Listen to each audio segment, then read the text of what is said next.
जेजू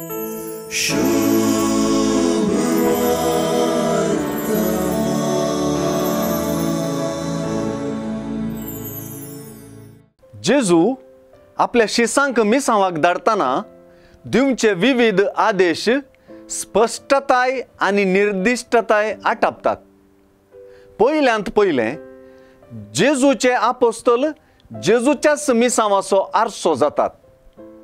तांणी जेजून परगटलोलो सर्गींचे राज लागीं पावलां म्हणलो संदेश परगटचो, पिडेस्तांक गूण करचें, मेल्ल्यांक जीव करचें, कोडकारांक नितळ करचें आनी देंवसारांक धांवडावचें म्हूण जेजू आदेश दिता. अशें हें मिसांव भरादीक पूण बळादीक करचें आसलें.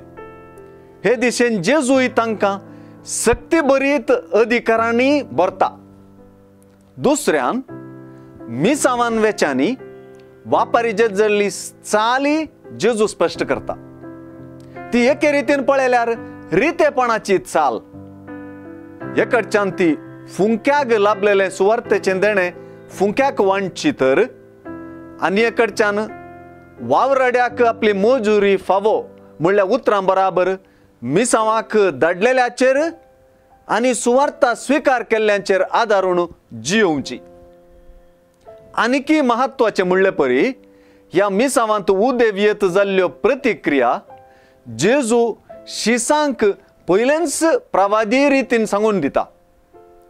मिसावान वेतेल्यांक स्वागत मेळत, तांकां स्विकार करतीत, घेतीत वा तांणी सांगलेलें सक्कडी एकसारकें आयकतीत म्हणून कांय गॅरंटी वा खात्री ना. मिसावान वेतेल्यांनी हे दिशेन निराशेन बरणाये बगार धैर्यान फुडें सरूंक जेजूची उतरांच प्रेरण आनी बळ.